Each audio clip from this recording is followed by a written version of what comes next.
सत श्री अकाल। टीवी 84 देख रहे सारे दर्शकों का स्वागत है। मैं हरप्रीत कौर ते बुलेटिन की शुरुआत करते हैं हेडलाइंस के नाल। आखिर जेल पुजे सज्जन कुमार 1984 सिख कतलेआम के दोषी ने कीता आत्म समर्पण। जज ने सज्जन कुमार की तिहाड़ जेल भेजण की मंग नूं ना मंजूर करदिआं भेजिआ मंडोली जेल। सज्जन कुमार नूं उमर कैद कराउण वाले एचएस फुलका ते गवाह निरप्रीत कौर ने श्री हरमंदर साहिब विखे मत्था टेक कीता वाहिगुरू दा शुकराना। जगदीश टाइटलर नूं सज़ा कराउणी अगला उद्देश। सूबे विच होईआं पंचायती चोणां विच होईआं गड़बड़ियां। फायरिंग कतल तो इलावा वित्त मंत्री मनप्रीत बादल दी वोट भी पई जाली। भाजपा आगू हरजीत गरेवाल ने इलैक्शन कमीशन नूं कीती लिखती शिकायत। गड़बड़ी दीआं शिकायतां तो बाद कई चोण हलकिआं विच मुड़ चोणां दा फैसला। गड़बड़ी वाले हलकिआं विच 2 जनवरी नूं मुड़ पैणगीआं वोटां। ते राजीव गांधी दे बुत दे कालख मल्लण वाले अकाली आगू गुरदीप सिंह गोशा दी सोनिया गांधी नूं सन्मानित करन दी तस्वीर वायरल। अकाली दल बैकफुट ते नमोशी दे चलदिआं सुखबीर ने रद्द कीता लुधियाना दौरा। खबरां दा विस्तार।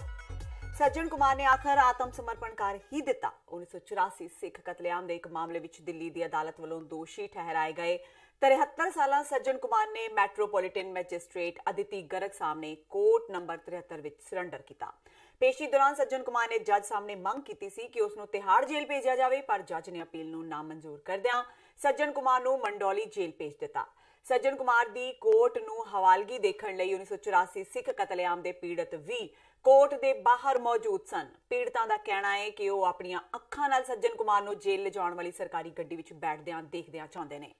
सज्जन कुमार नूं जेल विच लिजाउण तो पहलां उसदा मैडिकल कीता गया ते होर लोड़ींदियां कार्रवाईआं नूं मुकम्मल करन मगरों उसनूं मंडौली जेल भेज दिता गया।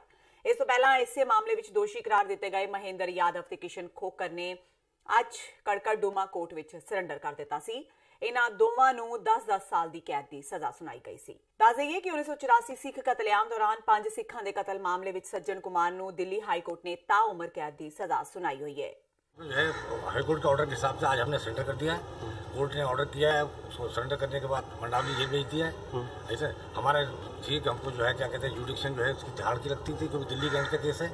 वहाँ कोर्ट ने जो है मंडावली भेजा, उसके साथ मंडावली भेजा। वहाँ पर जो है हिसाब से जो है क्या कहते हैं जेल वाले जहाँ जाएंगे वहाँ साथ तक कर लेंगे। आपने सुरक्षा की भी कुछ बात की? हमने कहा कोर्ट ने जो ऑर्डर कर दिया है कि सेपरेट ट्रेन में आएंगे, सेपरेट ट्रेन में जाएंगे। 1984 सिख कतलेआम के दोषी सज्जन कुमार के जेल जाण ते सुखबीर बादल ने कहा कि 34 साल बाद पीड़ितां नूं इंसाफ मिलिआ है।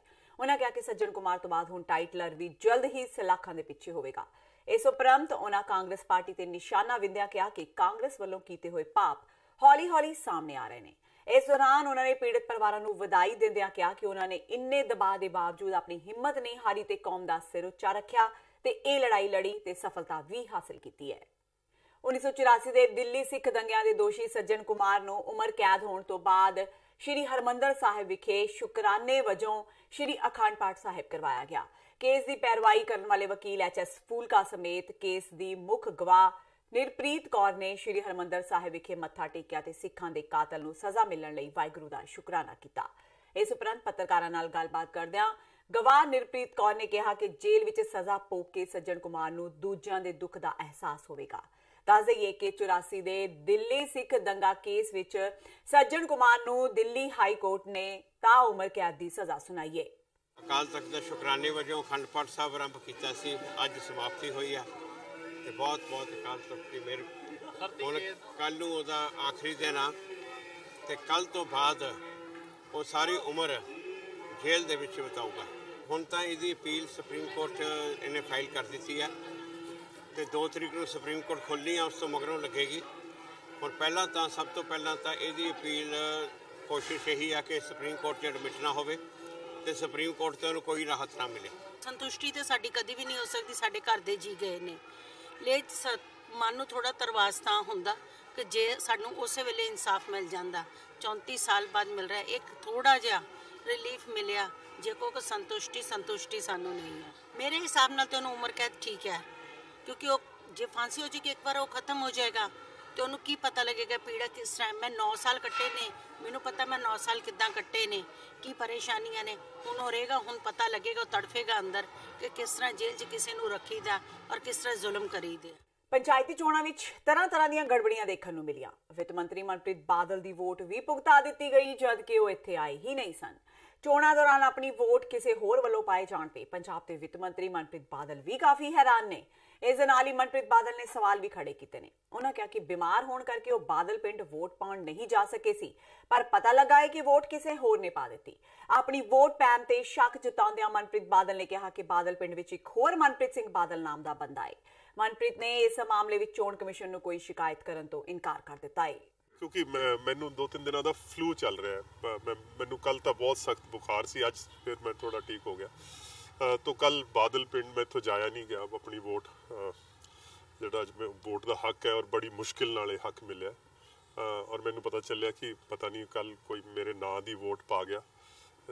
ਇਹ ਹੁਣ ਜਾਂ ਤਾਂ ਪ੍ਰੀਜ਼ਾਈਡਿੰਗ ਅਫਸਰ ਦੱਸ ਸਕਦੇ ਆ, ਪਰ ਮੈਨੂੰ ਇੱਕ ਸ਼ੱਕ ਪੈਂਦਾ ਕਿ ਇੱਕ ਬਾਦਲ ਪਿੰਡ 'ਚ ਇੱਕ ਹੋਰ ਵੀ ਮਨਪ੍ਰੀਤ ਬਾਦਲ ਹੈ। ਉਹ ਮੈਨੂੰ ਲੋਕ ਸਭਾ ਇਲੈਕਸ਼ਨਾਂ 'ਚ ਵੀ ਉਹ ਮੇਰੇ ਨਾਂ 'ਤੇ ਉਹ ਖੜਾ ਹੋਇਆ ਸੀ ਉਹਦੇ ਵੋਟਾਂ ਖਰਾਬ ਕਰਨ ਵਾਸਤੇ। तो या तो प्रिजाइडिंग अफसर दस सकता है या वो मनप्रीत बादल जो दूसरा वो भी दस सकता है ना। सब ये वास्ते की कंप्लेंट करांगे। ਪੰਚਾਇਤੀ ਚੋਣਾਂ ਵਿੱਚ ਸਿਆਸਤ ਦੇ ਕਈ ਵੱਡੇ ਮਹਾਰਥੀਆਂ ਦੇ ਚਹੇਤਿਆਂ ਨੂੰ ਹਾਰ ਦਾ ਸਾਹਮਣਾ ਕਰਨਾ ਪਿਆ। ਕਿਤੇ ਬਾਦਲ ਦੇ ਸ਼ਰੀਕਾਂ ਵਿੱਚੋਂ ਲੱਗਦਾ ਪੋਤਰਾ ਚੋਣ ਹਾਰ ਗਿਆ ਤੇ ਕਿਤੇ ਸੁਖਪਾਲ ਖਹਿਰਾ ਦੀ ਭਰਜਾਈ। ਉੱਥੇ ਹੀ ਕੈਬਨਿਟ ਮੰਤਰੀ ਸਾਧੂ ਸਿੰਘ ਧਰਮਸੋਤ ਦੀ ਹੱਥ ਬੰਨ੍ਹ ਕੇ ਕੀਤੀ ਗਈ ਅਪੀਲ ਵੀ ਕਿਸੇ ਕੰਮ ਨਹੀਂ ਆਈ। ਕੈਬਨਿਟ ਮੰਤਰੀ ਨੇ ਇਹ ਅਪੀਲ ਪਿੰਡ ਸੁੱਖੇਵਾਲਾ ਦੇ ਸਾਬਕਾ ਸਰਪੰਚ ਸਰਬਜੀਤ ਸਿੰਘ ਲਈ ਕੀਤੀ ਸੀ, ਪਰ ਉਹ ਚੋਣ ਹਾਰ ਗਿਆ। ਸੁੱਖੇਵਾਲਾ ਪਿੰਡ ਦੇ ਸਮੂਹ ਵੋਟਰਾਂ ਨੂੰ, ਭੈਣਾਂ ਤੇ ਭਰਾਵਾਂ ਨੂੰ ਮੇਰੀ ਹੱਥ ਬੰਨ੍ਹ ਕੇ ਬੇਨਤੀ ਹੈ ਕਿ ਸਰਪੰਚ ਦੀ ਚੋਣ ਹੋਣ ਜਾ ਰਹੀ ਹੈ, ਜਿਹਦੇ 'ਚ ਕਾਂਗਰਸ ਪਾਰਟੀ ਵੱਲੋਂ ਔਰ ਮੇਰੇ ਵੱਲੋਂ ਸਰਬਜੀਤ ਸਿੰਘ ਜੀ ਸਾਬਕਾ ਸਰਪੰਚ ਚੋਣ ਲੜ ਰਹੇ ਨੇ। ਔਰ ਸਰਬਜੀਤ ਸਿੰਘ ਜੀ ਨੂੰ ਵੋਟਾਂ ਪਾ ਕੇ ਕਾਮਯਾਬ ਕਰੋ ਔਰ ਹੋਰ ਕੋਈ ਮੇਰਾ ਨਾਂ ਦਵੇ। ਮੇਰਾ ਹੋਰ ਕੋਈ ਕੈਂਡੀਡੇਟ ਨਹੀਂ, ਸਿਰਫ ਸਰਬਜੀਤ ਸਿੰਘ ਹੀ ਸੁੱਖੇਵਾਲ ਪਿੰਡ ਤੋਂ ਸਰਪੰਚੀ ਦਾ ਕੈਂਡੀਡੇਟ ਹੈ। ਗੁਰਦਾਸਪੁਰ ਦੇ ਹਲਕੇ ਹਰਗੋਬਿੰਦਪੁਰ ਦੇ ਐਮਐਲਏ ਬਲਵਿੰਦਰ ਸਿੰਘ ਲਾਡੀ ਨੇ ਦਾਅਵਾ ਕੀਤਾ ਹੈ ਕਿ ਉਹਨਾਂ ਦੇ ਪੂਰੇ ਹਲਕੇ ਵਿੱਚ ਕਾਂਗਰਸੀ ਪੰਚਾਇਤਾਂ ਦੀ ਹੀ ਜਿੱਤ ਹੋਈ ਹੈ। ਲਾਡੀ ਨੇ ਕਿਹਾ ਕਿ ਇਹ ਉਹਨਾਂ ਨੇ ਚੁਣਾਵੀ ਦੰਗਲ ਪੂਰਨ ਤੌਰ ਤੇ ਜਿੱਤ ਲਿਆ ਹੈ। ਲਾਡੀ ਨੇ ਦਾਅਵਾ ਕੀਤਾ ਕਿ ਆਉਣ ਵਾਲੀਆਂ ਲੋਕ ਸਭਾ ਚੋਣਾਂ ਵਿੱਚ ਵੀ ਪੂਰਾ ਪੰਜਾਬ ਕਾਂਗਰਸ ਦੇ ਹੱਕ ਵਿੱਚ ਹੀ ਫਤਵਾ ਦੇਵੇਗਾ। ਸੋ ਸਾਡਾ ਹਲਕਾ ਸ਼੍ਰੀ ਹਰਗੋਬਿੰਦਪੁਰ ਪਹਿਲਾਂ ਵੀ ਗੁਰੂ ਸਾਹਿਬ ਦੀ ਕਿਰਪਾ ਦੇ ਨਾਲ ਜਦੋਂ ਬਲਾਕ ਸੰਮਤੀ ਤੇ ਜ਼ਿਲ੍ਹਾ ਪਰਿਸ਼ਦ ਹੋਈਆਂ, ਸਮੁੱਚੀਆਂ ਸਾਡੀਆਂ ਬਲਾਕ ਸੰਮਤੀ ਤੇ ਜ਼ਿਲ੍ਹਾ ਪਰਿਸ਼ਦ ਅਸੀਂ ਚੋਣਾਂ ਜਿੱਤ ਕੇ ਕਾਂਗਰਸ ਪਾਰਟੀ ਨੂੰ ਇਹ ਮਾਣ ਮਹਿਸੂਸ ਹਾਸਲ ਹੋਇਆ ਸੀ। ਸੋ ਅੱਜ ਲਗਭਗ 192 ਪੰਚਾਇਤਾਂ ਸਾਡੀਆਂ ਜਿਹੜੀਆਂ ਕਿ ਜਿਨ੍ਹਾਂ ਦੇ ਵਿੱਚੋਂ 72 ਜਿਹੜੀਆਂ ਪਹਿਲਾਂ ਸਰਬਸੰਮਤੀ ਹੋ ਚੁੱਕੀਆਂ ਸਨ, ਜੋ ਕਿ ਬਾਕੀ ਜਿਹੜੀਆਂ ਅਸੀਂ ਬਿਲਕੁਲ ਪੀਸਫੁਲ, ਜੋ ਕਿ ਇੱਕ ਵਨ ਸਾਈਡ ਹੀ ਕਾਂਗਰਸ ਪਾਰਟੀ ਦੀਆਂ ਹੋਈਆਂ ਨੇ। ਮੈਂ ਸਮਝਦਾ ਕਿ ਸਾਡੇ ਹਲਕੇ ਦੇ ਵਿੱਚ ਬਿਲਕੁਲ ਸ਼ਾਂਤਮਈ, ਕਿਸੇ ਦਾ ਕੋਈ ਕਿੰਤੂ ਪਰੰਤੂ ਨਹੀਂ। ਸਾਰਿਆਂ ਨੇ ਬੜੇ ਅਮਨ ਤੇ ਅਮਾਨ ਨਾਲ ਵੋਟਾਂ ਪਾ ਕੇ ਆਪਣੇ ਪੰਚਾਇਤਾਂ ਚੁਣੀਆਂ। ਪੰਚਾਇਤੀ ਚੋਣਾਂ ਦੌਰਾਨ ਫਿਰੋਜ਼ਪੁਰ ਦੇ ਕਸਬਾ ਮਮਦੋਟ ਦੇ ਪਿੰਡ ਲਖਮੀਰ ਵਿੱਚ ਬੈਲਟ ਬਾਕਸ ਨੂੰ ਅੱਗ ਲਗਾ ਦਿੱਤੀ ਗਈ ਸੀ ਤੇ ਇਸ ਦੌਰਾਨ ਹਮਲਾਵਰਾਂ ਨੇ ਵੋਟ ਪਾਉਣ ਆਏ ਮਹਿੰਦਰ ਸਿੰਘ ਨਾਮ ਦੇ ਵਿਅਕਤੀ ਉੱਤੇ ਗੱਡੀ ਚੜਾ ਦਿੱਤੀ ਸੀ, ਜਿਸ ਨਾਲ ਉਸ ਦੀ ਮੌਤ ਹੋ ਗਈ ਸੀ। ਮਾਮਲੇ ਤੇ ਕਾਰਵਾਈ ਕਰਦਿਆਂ ਪੁਲਿਸ ਨੇ ਅੱਜ 9-10 ਅਣਪਛਾਤੇ ਲੋਕਾਂ ਖਿਲਾਫ ਮਾਮਲਾ ਦਰਜ ਕਰ ਲਿਆ ਹੈ, ਪਰ ਪੁਲਿਸ ਨੇ ਕਿਸੇ ਵੀ ਮੁਲਜ਼ਮ ਨੂੰ ਨਾਮਜ਼ਦ ਨਹੀਂ ਕੀਤਾ।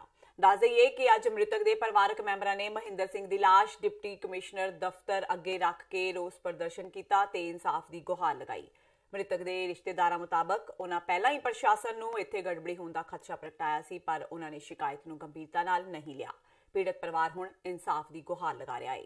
ਉਹ ਜਿਹੜੀ ਗੁੰਡਾਗਰਦੀ ਕੀਤੀ ਹੈ ਉਹ ਕਿਸੇ ਦੇ ਜਿਹੜੀ ਸ਼ਹਿ ਤੇ ਕੀਤੀ ਗਈ ਹੈ, ਜੋ ਉਹਨਾਂ ਦੇ ਖਿਲਾਫ ਜੋ ਇੱਕ FIR ਕੱਟੀ ਗਈ ਹੈ, ਅਸੀਂ ਉਸ ਦਾ ਸਵਾਗਤ ਕਰਦੇ ਹਾਂ। ਪਰ ਅਸੀਂ ਜਿਹੜਾ ਪ੍ਰਸ਼ਾਸਨ ਦੇ ਧਿਆਨ 'ਚ ਮਸਲਾ ਲਿਆਂਦਾ ਸੀ, ਇਹ ਸਾਡੇ ਕੋਲ ਐਵੀਡੈਂਸ ਹੈ ਕਿ ਅਸੀਂ ਪ੍ਰਸ਼ਾਸਨ ਦੱਸ ਚੁੱਕੇ ਸੀ ਪਹਿਲਾਂ ਕਿ ਸਾਡੇ ਪਿੰਡ ਦੇ ਵਿੱਚ ਇਹ ਮਾਹੌਲ ਹੋ ਸਕਦਾ ਹੈ ਕਿ ਕੁਝ ਵੀ ਹੋ ਸਕਦਾ ਹੈ। ਉੱਥੇ ਗੁੰਡਾਗਰਦੀ ਜਿਹੜੇ ਕਰਨ ਦੇ ਜੋ ਘੱਟ ਨਹੀਂ ਕਰ ਰਿਹਾ, ਉਹ ਕਤਲ ਵੀ ਹੋ ਸਕਦੇ, ਕੁਝ ਵੀ ਕੀਤਾ ਜਾ ਸਕਦਾ ਹੈ। ਜੋ ਅਸੀਂ ਪ੍ਰਸ਼ਾਸਨ ਦੇ ਧਿਆਨ 'ਚ ਲਿਆਂਦਾ ਹੈ, ਚਾਹੇ ਡਿਪਟੀ ਕਮਿਸ਼ਨਰ ਹੋਣ, ਚਾਹੇ SSP ਹੋਣ, ਚਾਹੇ ਮੁੱਖ ਚੋਣ ਕਮਿਸ਼ਨ ਹੋਣ, ਉਹਨਾਂ ਨੇ ਕੋਈ ਕਾਰਵਾਈ ਨਹੀਂ ਕੀਤੀ। ਅਸੀਂ ਕਹਿੰਦੇ ਹਾਂ ਕਿ ਉੱਚ ਅਧਿਕਾਰੀ ਅਸੀਂ ਸਾਨੂੰ ਹਾਈ ਕੋਰਟ ਤੱਕ ਚਾਹੇ ਜਾਣਾ ਪਵੇ, ਅਸੀਂ ਉਹਨਾਂ ਦੀ ਕਾਰਵਾਈ ਕਰਾਵਾਂਗੇ।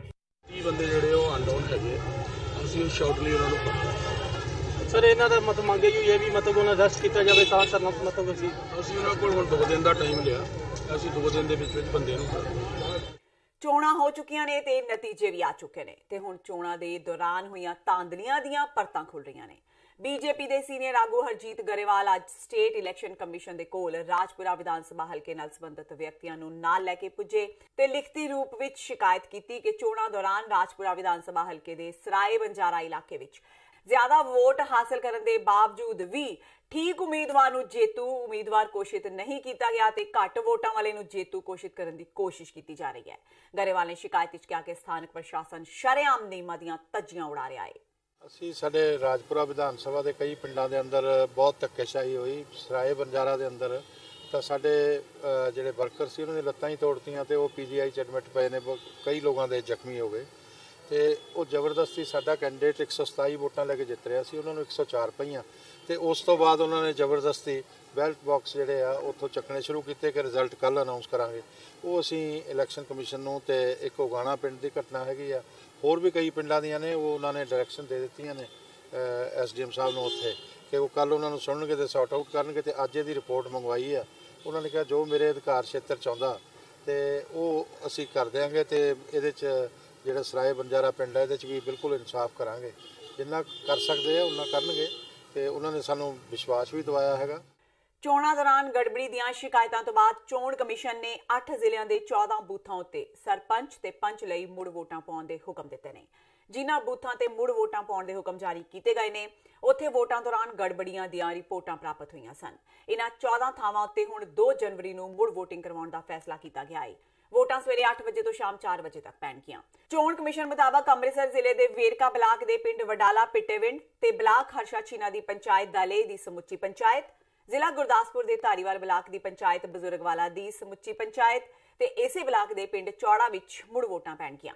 ਫਿਰੋਜ਼ਪੁਰ ਜ਼ਿਲ੍ਹੇ ਦੇ ਮਮਦੋਟ ਬਲਾਕ ਦੇ ਪਿੰਡ ਲਖਮੀਰ ਕੇ ਹਿਠਾੜ ਦੀ ਸਮੁੱਚੀ ਪੰਚਾਇਤ ਤੇ ਇਸੇ ਬਲਾਕ ਅਧੀਨ ਆਉਂਦੇ ਨਾਨਕਪੁਰਾ ਪਿੰਡ ਦੇ ਮੁਹੱਲਾ ਨਾਨਕਪੁਰਾ ਵਿੱਚ ਮੁੜ ਵੋਟਾਂ ਪੈਣਗੀਆਂ। ਲੁਧਿਆਣਾ ਜ਼ਿਲ੍ਹੇ ਦੇ ਬਲਾਕ ਸੁਧਾਰ ਪੈਂਦੇ ਪਿੰਡ ਦੇਵਤਵਾਲ ਦੀ ਸਮੁੱਚੀ ਪੰਚਾਇਤ ਲਈ ਵੋਟਾਂ ਪੈਣਗੀਆਂ। ਪਟਿਆਲਾ ਜ਼ਿਲ੍ਹੇ ਦੇ ਘਨੌਰ ਬਲਾਕ ਦੇ ਪਿੰਡ ਲਾਚੜੂ ਤੇ ਹਰੀ ਮਾਜਰਾ ਦੇ ਬਲਾਕ ਪਟਿਆਲਾ ਦੇ ਪਿੰਡ ਮਹਿਮਦਪੁਰ ਦੀ ਸਮੁੱਚੀ ਪੰਚਾਇਤ ਲਈ ਮੁੜ ਵੋਟਾਂ ਪੈਣਗੀਆਂ। ਜਲੰਧਰ ਦੇ ਗ੍ਰਾਮ ਪੰਚਾਇਤ ਸੈਦਪੁਰ ਝੇੜੀ ਵਿੱਚ ਮੁੜ ਵੋਟਾਂ ਪੈਣਗੀਆਂ। ਸਾਹਿਬਜ਼ਾਦਾ ਅਜੀਤ ਸਿੰਘ ਨਗਰ ਪਿੰਡ ਟਰੜਕ ਤੇ ਕਟੋਰ ਵਿੱਚ ਸਰਪੰਚ ਲਈ ਮੁੜ ਵੋਟਾਂ ਪੈਣਗੀਆਂ, ਜਦਕਿ ਪਠਾਨਕੋਟ ਦੇ ਬਲਾਕ ਨਰੋਟ ਜੈਮਲ ਸਿੰਘ ਵਾਲਾ ਦੇ ਪਿੰਡ ਰਤਨਗੜ੍ਹ ਵਿੱਚ ਸਰਪੰਚ ਲਈ ਮੁੜ ਵੋਟਾਂ ਪੈਣਗੀਆਂ। ਦੇਖੋ, ਸਟੇਟ ਦੇ ਵਿੱਚੋਂ ਵੱਖ-ਵੱਖ ਜ਼ਿਲ੍ਹਿਆਂ ਦੇ ਵਿੱਚੋਂ ਕੰਪਲੇਂਟਸ ਸਾਡੇ ਕੋਲ ਆਈਆਂ ਹੈਗੀਆਂ ਨੇ ਤੇ ਅਸੀਂ ਰਿਪੋਰਟਸ ਵੀ ਲਈਆਂ ਹੈਗੀਆਂ ਨੇ ਤੇ ਰਿਪੋਰਟਸ ਦੇ ਬੇਸ ਦੇ ਉੱਤੇ ਅਸੀਂ ਪੂਰੀ ਸਟੇਟ ਦੇ ਵਿੱਚ 14 ਜਗ੍ਹਾ ਦੇ ਉੱਪਰ ਰੀਪੋਲ ਕਰਵਾ ਰਹੇ ਹੈਗੇ ਆ, ਜਿਹਦੇ ਸੰਬੰਧੀ ਕਮਿਸ਼ਨ ਵੱਲੋਂ ਫੈਸਲਾ ਲਿਆ ਜਾ ਚੁੱਕਾ ਹੈਗਾ ਤੇ ਮੈਂ ਉਹਨਾਂ ਦੀ ਡਿਟੇਲ ਤੁਹਾਨੂੰ ਦੱਸ ਦਿੰਦਾਗਾ। ਅੰਮ੍ਰਿਤਸਰ ਦੇ ਵਿੱਚ 2 ਜਗ੍ਹਾ ਹੈਗੀਆਂ ਨੇ, ਵਡਾਲਾ ਪਿੱਟੇਵਾਲਾ ਤੇ ਦਲੇ। ਇਸ ਤੋਂ ਇਲਾਵਾ ਗੁਰਦਾਸਪੁਰ ਦੇ ਵਿੱਚ 2 ਜਗ੍ਹਾ ਹੈਗੀਆਂ ਨੇ, ਬਜ਼ੁਰਗਵਾਲ ਤੇ ਚੌੜਾ। ਇੱਥੇ ਪਹਿਲੀ ਜਗ੍ਹਾ ਤੇ ਬੈਲਟ ਜਿਹੜੇ ਹੈਗੇ ਨੇ ਉਹਨਾਂ ਦੀ ਸਨੈਚਿੰਗ ਹੋਈ ਹੈ ਬਜ਼ੁਰਗਵਾਲ ਦੇ ਵਿੱਚ। ਚੌੜਾ ਪਿੰਡ ਦੇ ਵਿੱਚ ਬੈਲਟ ਪੇਪਰ ਗਲਤ ਛਪਿਆ ਹੈਗਾ। ਫਿਰੋਜ਼ਪੁਰ ਦੇ ਵਿੱਚ ਲਖਮੀਰ ਕੇ ਥਾੜ ਇੱਥੇ ਬੂਥ ਕੈਪਚਰਿੰਗ ਹੋਈ ਹੈ ਤੇ ਤੁਹਾਨੂੰ ਪਤਾ ਹੈ ਇੱਕ ਪਿੰਡ ਵਾਸੀ ਦੀ ਇੱਕ ਐਕਸੀਡੈਂਟ ਦੇ ਵਿੱਚ ਡੈਥ ਵੀ ਹੋਈ ਸੀਗੀ। ਇਸ ਤੋਂ ਇਲਾਵਾ ਲੁਧਿਆਣਾ ਦੇ ਬਲਾਕ ਸੁਧਾਰ ਦੇ ਵਿੱਚ ਦੇਤਵਾਲ ਹੈਗਾ। ਇੱਥੇ ਬੈਲਟ ਬਾਕਸ ਜਿਹੜੇ ਹੈਗੇ ਨੇ ਇਹਦੇ ਵਿੱਚੋਂ ਕੁਝ ਬੈਲਟ ਪੇਪਰ ਫਟੇ ਨਿਕਲੇ ਹੈਗੇ ਆ, ਉਹਦੇ ਕਰਕੇ ਰੀਪੋਲ ਹੋ ਰਹੀ ਹੈਗੀ। ਪਟਿਆਲਾ ਦੇ ਵਿੱਚ 2 ਜਗ੍ਹਾ ਹੈਗੀ ਆ, ਲਾਛੜੂ ਕਲਾਂ ਤੇ ਮਹਿਮਦਪੁਰ। ਲਾਛੜੂ ਕਲਾਂ ਦੇ ਵਿੱਚ ਬੈਲਟ ਪੇਪਰਾਂ ਦੀ ਛਪਾਈ ਗਲਤ ਹੋਈ ਸੀਗੀ ਤੇ ਮਹਿਮਦਪੁਰ ਦੇ ਵਿੱਚ ਬੈਲਟ ਬਾਕਸ ਦੀ ਸਨੈਚਿੰਗ ਹੋਈ ਹੈਗੀ ਆ। ਸੰਭਾਵਨਾ ਹੁਣ ਘੱਟ ਹੀ ਹੈਗੀ ਹੈ ਕਿਉਂਕਿ ਜਿੱਥੇ ਰਿਜ਼ਲਟ ਡਿਕਲੇਅਰ ਹੋ ਚੁੱਕਿਆ ਹੈ ਉੱਥੇ ਤੇ ਜਿਹੜਾ ਹੈਗਾ ਕਮਿਸ਼ਨ ਨਹੀਂ ਇੰਟਰਵੀਨ ਕਰ ਸਕਦਾ। ਉਸ ਤੋਂ ਬਾਅਦ ਤਾਂ ਇਲੈਕਸ਼ਨ ਪਟੀਸ਼ਨ ਹੀ ਪੈਣੀ ਹੈਗੀ ਹੈ। ਜੇ ਕਿਤੇ ਕੋਈ ਰਿਜ਼ਲਟ ਡਿਕਲੇਅਰ ਹੋਣ ਤੋਂ ਰਹਿੰਦਾ ਹੋਵੇ ਤੇ ਉੱਥੇ ਕੋਈ ਇੱਦਾਂ ਦੀ ਇਨਸੀਡੈਂਟ ਰਿਪੋਰਟ ਹੁੰਦੀ ਹੈ ਡਿਪਟੀ ਕਮਿਸ਼ਨਰ ਵੱਲੋਂ ਤੇ ਰਿਟਰਨਿੰਗ ਆਫਿਸਰ ਵੱਲੋਂ ਕੋਈ ਰਿਪੋਰਟ ਆਉਂਦੀ ਹੈ, ਦੈਟ ਵੀ ਵਿਲ ਕੰਸੀਡਰ। ਤੇ ਹੁਣ ਵੇਲਾ ਹੋ ਗਿਆ ਬ੍ਰੇਕ ਦਾ। ਬਾਕੀ ਦੀਆਂ ਖਬਰਾਂ ਇਸ ਬ੍ਰੇਕ ਤੋਂ ਬਾਅਦ।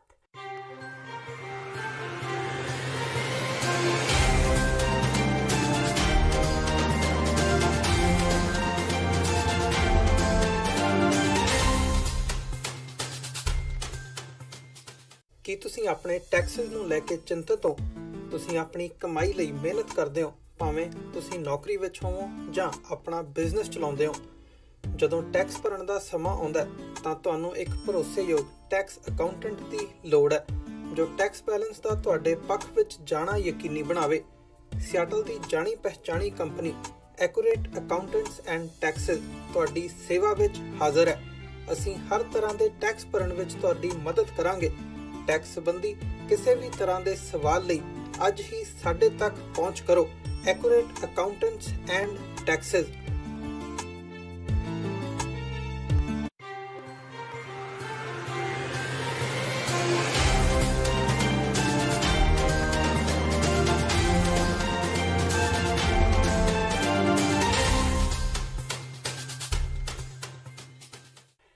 नमस्कार, टीवी 84 ਦੇ ਖਬਰਾਂ ਦੇ ਬੁਲੇਟਿਨ ਵਿੱਚ ਸਵਾਗਤ ਹੈ। ਵਧਦੇ ਹਾਂ ਅਗਲੀ ਖਬਰ ਵੱਲ। ਹਨੂਮਾਨ ਚਾਲੀਸਾ ਦੀ ਤਰਜ਼ ਤੇ ਟਵੀਟ ਕਰਕੇ ਸਿਆਸੀ ਨਿਸ਼ਾਨੇ ਲਾਉਣ ਵਾਲੇ ਕਾਂਗਰਸੀ ਵਿਧਾਇਕ ਰਾਜਾ ਵੜਿੰਗ ਦੀਆਂ ਮੁਸ਼ਕਲਾਂ ਘਟਣ ਦਾ ਨਾਮ ਨਹੀਂ ਲੈ ਰਹੀਆਂ। ਭਾਜਪਾ ਯੁਵਾ ਮੋਰਚਾ ਪੰਜਾਬ ਦੇ ਕਾਰਜਕਾਰਨੀ ਮੈਂਬਰ ਹਿਮਾਂਸ਼ੂ ਜਿੰਦਲ ਨੇ ਪੁਲਿਸ ਨੂੰ ਆਲ ਇੰਡੀਆ ਯੂਥ ਕਾਂਗਰਸ ਦੇ ਸਾਬਕਾ ਪ੍ਰਧਾਨ ਅਮਰਿੰਦਰ ਸਿੰਘ ਰਾਜਾ ਵੜਿੰਗ ਖਿਲਾਫ ਸ਼ਿਕਾਇਤ ਦੇ ਕੇ ਕੇਸ ਦਰਜ ਕਰਨ ਦੀ ਮੰਗ ਕੀਤੀ ਹੈ। अपनी शिकायत विच हिमांशु जिंदल ने दोष लगाया है कि राजा वड़िंग ने 23 दसंबर को हनुमान चालीसा दी कुछ सत्रा नाल छेड़छाड़ करके ट्वीट कीता सी ते भगवान हनुमान ते व्यंग कीता सी। उन्होंने कहा कि विधायक दी इस कार्रवाई नाल हिंदू भाईचारे दीआं भावनावां नूं ठेस पहुंची है। उन्होंने मंग की कि विधायक खिलाफ बनदी कार्रवाई की जाए। हालांकि राजा वड़िंग ने विवादित ट्वीट तो बाद स्पष्टीकरण भी दिता ते फिर लंबी वीडियो राही माफी भी मंगी। वड़िंग खुद नूं हनुमान भगत दसदे ने ते कहंदे ने कि उन्हां दे ट्वीट दा गलत मतलब कढ लोकां नूं गुमराह कीता गया है।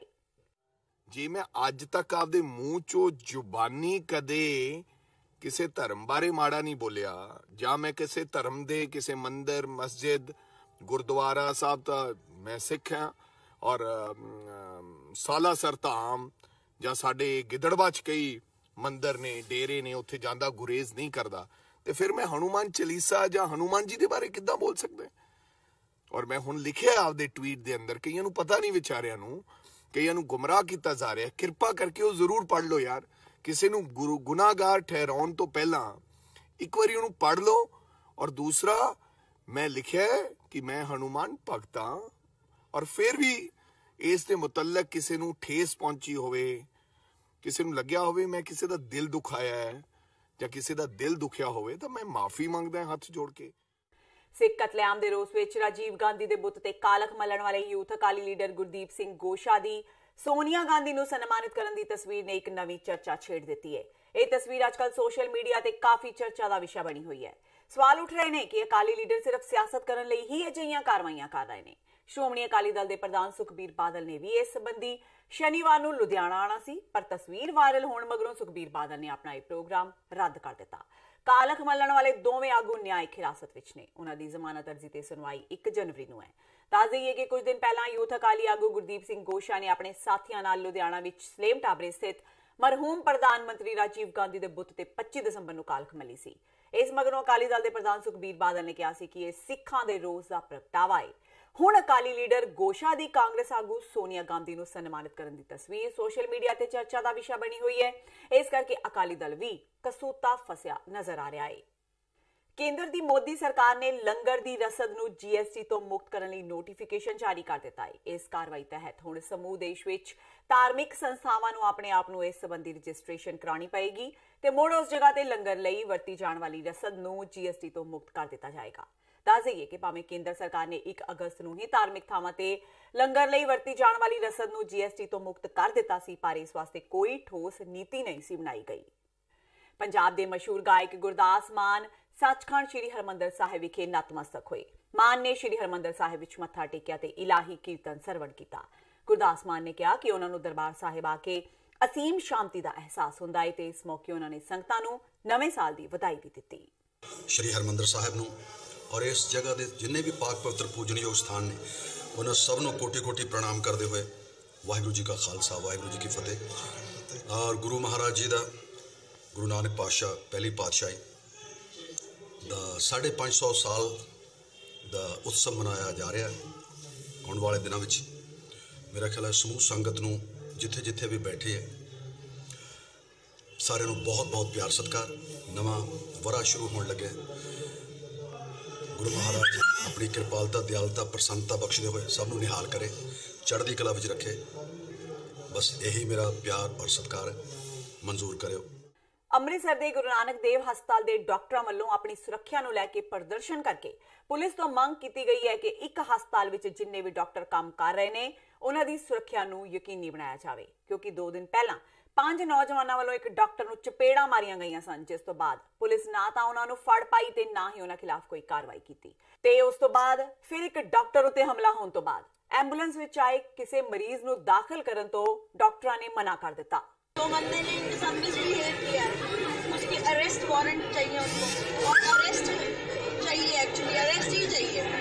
और फिर उसके बाद इनके फर्दर जो भी प्रॉब्लम्स हैं इन बच्चों के साथ जो रोज घटना वापरती है, दे वांट कि वो हमारी से डिलीट हो, प्रॉपर सारी मेडिसिन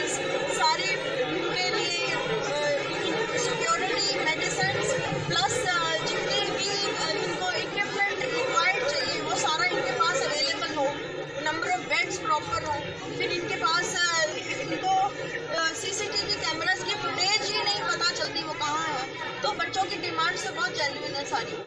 ਤਰਨਤਾਰਨ ਦੇ ਪਿੰਡ ਹੋਠੀਆ ਵਿੱਚ ਅੱਜ ਇੱਕ ਵਿਆਹਤਾ ਮਹਿਲਾ ਵੱਲੋਂ ਸਹੁਰੇ ਪਰਿਵਾਰ ਤੋਂ ਤੰਗ ਆ ਕੇ ਆਤਮ ਹੱਤਿਆ ਕਰ ਲਈ ਗਈ। ਮ੍ਰਿਤਕ ਲੜਕੀ ਦੀ ਪਹਿਚਾਣ ਪਲਵਿੰਦਰ ਕੌਰ ਵਜੋਂ ਹੋਈ ਹੈ। ਪਲਵਿੰਦਰ ਕੌਰ ਦਾ ਵਿਆਹ ਕਰੀਬ 8 ਸਾਲ ਪਹਿਲਾਂ ਪਿੰਡ ਹੋਠੀਆ ਵਿਖੇ ਹੋਇਆ ਸੀ ਤੇ ਕਿਹਾ ਜਾ ਰਿਹਾ ਹੈ ਕਿ ਪਲਵਿੰਦਰ ਦੇ ਸਹੁਰੇ ਪਰਿਵਾਰ ਵਾਲੇ ਉਸ ਨੂੰ ਤੰਗ ਪਰੇਸ਼ਾਨ ਕਰਦੇ ਸਨ ਤੇ ਜਾਨੋਂ ਮਾਰਨ ਦੀਆਂ ਧਮਕੀਆਂ ਦਿੰਦੇ ਸਨ, ਜਿਸ ਤੋਂ ਤੰਗ ਆ ਕੇ ਮਹਿਲਾ ਨੇ ਫਾਹਾ ਲਗਾ ਕੇ ਖੁਦਕੁਸ਼ੀ ਕਰ ਲਈ। ਜਦੋਂ ਘਟਨਾ ਦਾ ਪਤਾ ਪਿੰਡ ਵਾਸੀਆਂ ਨੂੰ ਲੱਗਾ ਤਾਂ ਉਹਨਾਂ ਨੇ ਸਥਾਨਕ ਪੁਲਿਸ ਨੂੰ ਸੂਚਿਤ ਕੀਤਾ। ਮੌਕੇ ਤੇ ਪਹੁੰਚੀ ਪੁਲਿਸ ਨੇ ਘਟਨਾ ਦਾ ਜਾਇਜ਼ਾ ਲੈਂਦਿਆਂ ਮੁਲਜ਼ਮ ਖਿਲਾਫ ਕੇਸ ਦਰਜ ਕਰਕੇ ਅਗਲੀ ਕਾਰਵਾਈ ਸ਼ੁਰੂ ਕਰ ਦਿੱਤੀ ਹੈ। ਸੰਗਰੂਰ ਦੇ ਕਸਬਾ ਲੋਂਗੋਵਾਲ ਨੇੜਲੇ ਪਿੰਡ ਸਤੀਪੁਰਾ ਵਿਖੇ ਕਰਜ਼ੇ ਦੇ ਬੋਝ ਹੇਠ ਆਏ ਇੱਕ ਨੌਜਵਾਨ ਕਿਸਾਨ ਨੇ ਆਤਮ ਹੱਤਿਆ ਕਰ ਲਈ। ਮ੍ਰਿਤਕ ਦੇ ਤਾਏ ਗੁਰਤੇਜ ਸਿੰਘ ਮੁਤਾਬਕ ਹਰਮਨਜੀਤ ਸਿੰਘ ਦੇ ਪਰਿਵਾਰ ਸਿਰ 5-6 ਲੱਖ ਰੁਪਏ ਦਾ ਕਰਜ਼ਾ ਸੀ ਤੇ ਉਹਨਾਂ ਦੇ ਪਰਿਵਾਰ ਦਾ ਨਾਮ ਕਰਜ਼ਾ ਮਾਫੀ ਦੀ ਸੂਚੀ ਵਿੱਚ ਵੀ ਨਹੀਂ ਆਇਆ ਸੀ, ਜਿਸ ਕਾਰਨ ਉਹ ਅਕਸਰ ਪਰੇਸ਼ਾਨ ਰਹਿੰਦਾ ਸੀ। ਇਸੇ ਪਰੇਸ਼ਾਨੀ ਦੇ ਚਲਦਿਆਂ ਲੰਗੀ ਸ਼ਾਮ ਹਰਮਨਜੀਤ ਸਿੰਘ ਨੇ ਆਪਣੇ ਖੇਤ ਵਿੱਚ ਜਾ ਕੇ ਦਰਖਤ ਨਾਲ ਫਾਹਾ ਲੈ ਕੇ ਆਤਮ ਹੱਤਿਆ ਕਰ ਲਈ। ਪੁਲਿਸ ਨੇ ਧਾਰਾ 174 ਅਧੀਨ ਕਾਰਵਾਈ ਸ਼ੁਰੂ ਕਰ ਦਿੱਤੀ ਹੈ। ਭਾਰਤੀ ਕਿਸਾਨ ਯੂਨੀਅਨ ਏਕਤਾ ਉਗਰਾਹਾਂ ਦੇ ਆਗੂ ਅਮਰ ਸਿੰਘ ਨੇ ਮ੍ਰਿਤਕ ਪਰਿਵਾਰ ਨੂੰ ਮੁਆਵਜ਼ਾ ਦਿੱਤੇ ਜਾਣ ਦੀ ਮੰਗ ਕੀਤੀ ਹੈ। ਤੇ ਸਨ ਹੁਣ ਤੱਕ ਦੀਆਂ ਖਬਰਾਂ ਜਾਂਦੇ ਇੱਕ ਵਾਰ ਫੇਰ ਨਜ਼ਰ ਮਾਰਦੇ ਹਾਂ ਮੁੱਖ ਖਬਰਾਂ ਤੇ। ਆਖਰ ਜੇਲ੍ਹ ਪੁੱਜੇ ਸੱਜਣ ਕੁਮਾਰ 1984 ਸਿੱਖ ਕਤਲੇਆਮ ਦੇ ਦੋਸ਼ੀ ਨੇ ਕੀਤਾ ਆਤਮ ਸਮਰਪਣ। ਜੱਜ ਨੇ ਸੱਜਣ ਕੁਮਾਰ ਦੀ ਤਿਹਾੜ ਜੇਲ੍ਹ ਭੇਜਣ ਦੀ ਮੰਗ ਨੂੰ ਨਾਮਨਜ਼ੂਰ ਕਰਦਿਆਂ ਭੇਜਿਆ ਮੰਡੋਲੀ ਜੇਲ੍ਹ। ਸੱਜਣ ਕੁਮਾਰ ਨੂੰ ਉਮਰ ਕੈਦ ਕਰਾਉਣ ਵਾਲੇ ਐਚਐਸ ਫੂਲਕਾ ਤੇ ਗਵਾਹ ਨਿਰਪ੍ਰੀਤ ਕੌਰ ਨੇ ਸ਼੍ਰੀ ਹਰਿਮੰਦਰ ਸਾਹਿਬ ਵਿਖੇ ਮੱਥਾ ਟੇਕ ਕੀਤਾ ਵਾਹਿਗੁਰੂ ਦਾ ਸ਼ੁਕਰਾਨਾ। ਜਗਦੀਸ਼ ਟਾਈਟਲਰ ਨੂੰ ਸਜ਼ਾ ਕਰਾਉਣੀ ਅਗਲਾ ਉਦੇਸ਼। सूबे विच होईयां पंचायती चोणां विच होईयां गड़बड़ियां। फायरिंग कतल तो इलावा वित्त मंत्री मनप्रीत बादल दी वोट भी पई जाली। भाजपा आगू हरजीत गरेवाल ने इलैक्शन कमीशन नूं कीती लिखती शिकायत। गड़बड़ी दीयां शिकायतां तो बाद कई चोण हलकियां विच मुड़ चोणां दा फैसला। गड़बड़ी वाले हलकियां विच 2 जनवरी नूं मुड़ पैणगीआं वोटां। ते राजीव गांधी दे बुੱਤ ते कालक मल्लण वाले अकाली आगू गुरदीप सिंह गोशा दी सोनिया गांधी नूं सन्मानित करन दी तस्वीर वायरल। अकाली दल बैकफुट ते नमोशी दे चलदिआं सुखबीर ने रद्द कीता लुधियाना दौरा। ਇਸ ਦੇ ਨਾਲ ਹੀ TV 84 ਦਾ ਖਬਰਾਂ ਦਾ ਇਹ ਬੁਲੇਟਿਨ ਖਤਮ ਹੁੰਦਾ ਹੈ। ਮੈਨੂੰ ਹਰਪ੍ਰੀਤ ਕੌਰ ਨੂੰ ਦਿਓ ਇਜਾਜ਼ਤ। ਸਤਿ ਸ਼੍ਰੀ ਅਕਾਲ।